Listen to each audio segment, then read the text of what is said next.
It's Friday, April 23rd, and it's time for your Barbados Today morning news update. Barbados is getting help from two CARICOM neighbours to boost its water supply.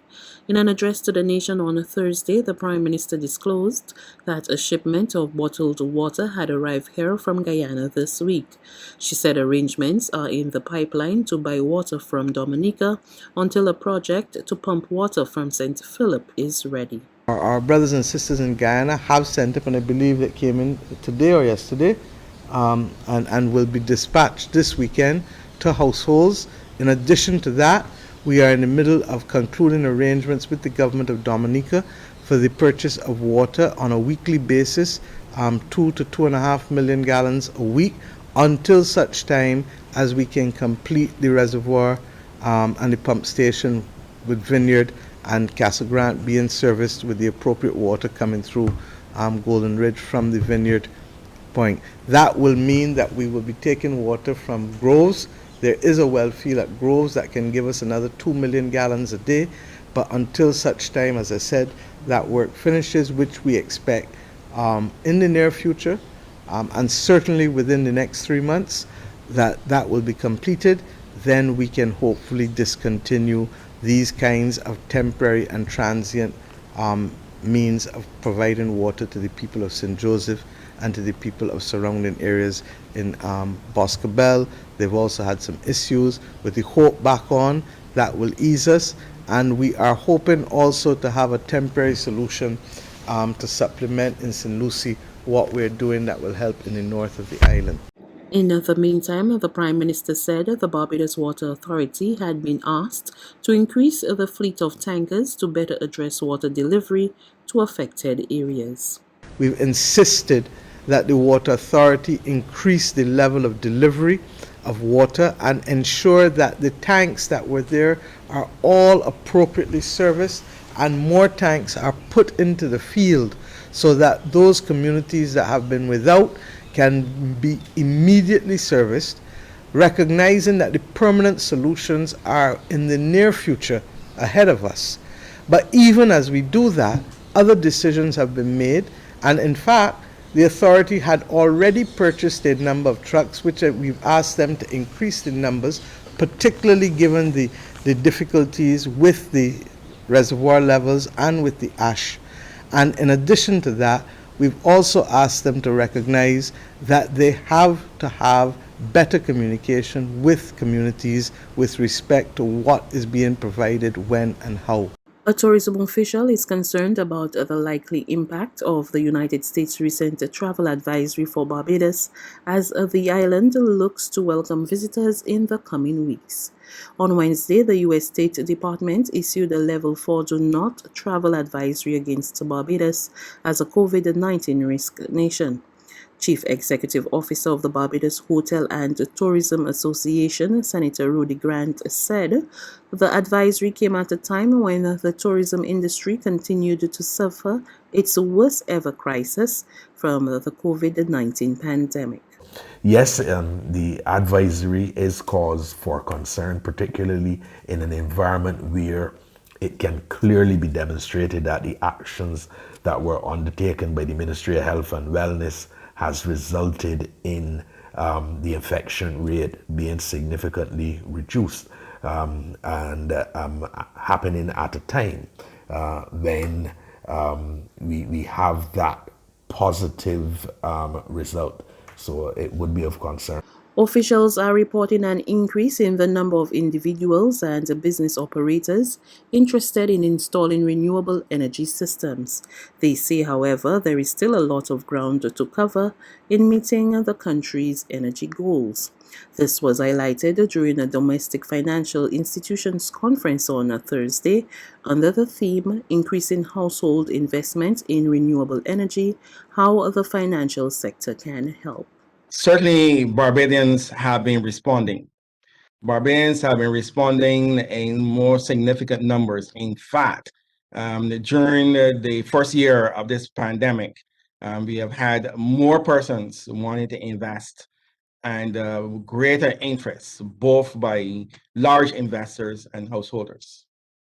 Barbadian householders are beginning to realize more and more that this is not just an opportunity to invest, but this is an opportunity to make better profits than just leaving your money on the bank.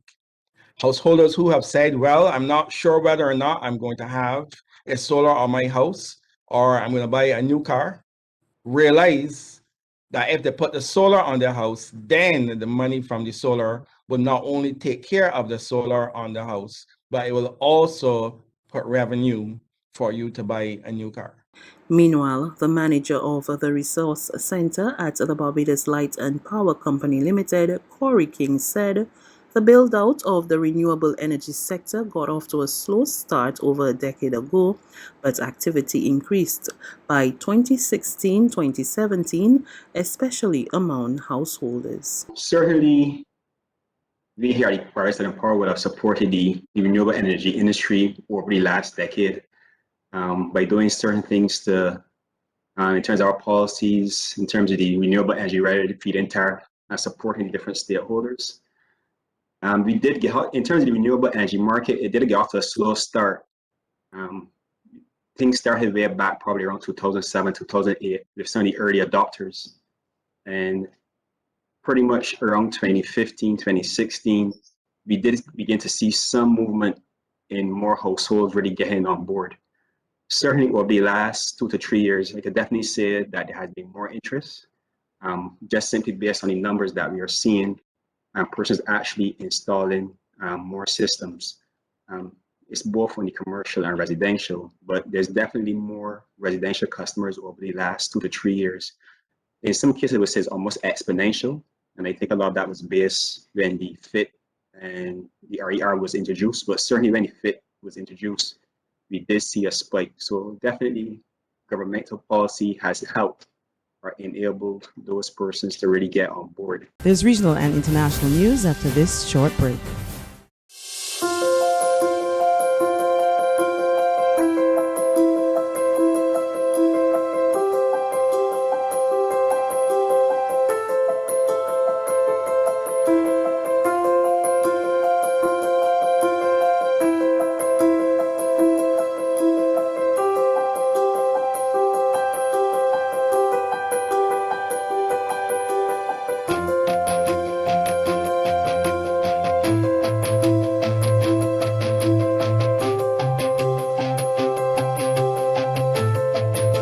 Barbados Today, news you can trust.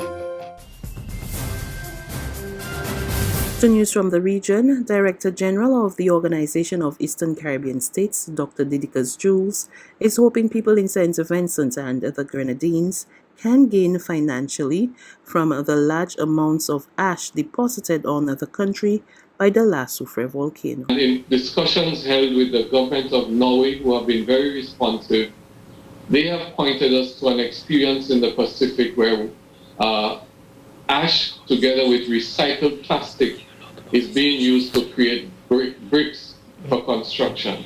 So we think that we are exploring this and in active discussions with them on moving into St. Vincent with the possibility, as well as we've invited the government of Barbados, who have been seriously collaterally impacted by the eruption, to be part of this initiative of moving ash to cash. The United Nations High Commissioner for Human Rights, Michelle Bachelet, has described the guilty verdict issued on former Minneapolis policeman Derek Chauvin in the murder of George Floyd as momentous.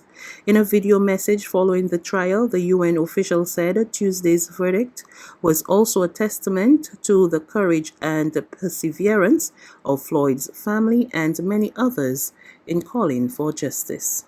As the jury recognized, the evidence in this case was crystal clear. Any other result would have been a travesty of justice. But for countless other victims of African descent and their families, in the United States and throughout the world, the fight for justice goes on. The battle to get cases of excessive force or killings by police before the courts, let alone win them, is far from over. This case has also helped reveal, perhaps more clearly than ever before, how much remains to be done to reverse the tide of systemic racism that permeates the life of people of African descent. Now is the time to critically examine the context in which George Floyd's killing took place by revisiting the past and examining its toxic traces in today's society. The entrenched legacy of discriminatory policies and systems, including the legacies of enslavement and transatlantic trade, and the impact of colonialism, must be decisively uprooted in order to achieve racial justice and equality. That's news. But for the very latest, visit us at www.barbadostoday.bb.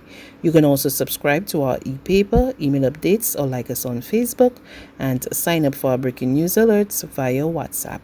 We're also on Izumi Media in bus terminals, as well as screenplay at supermarkets and gas stations near you. And you can also hear us on Mix 96.9 FM and Capital Media HD 99.3 FM.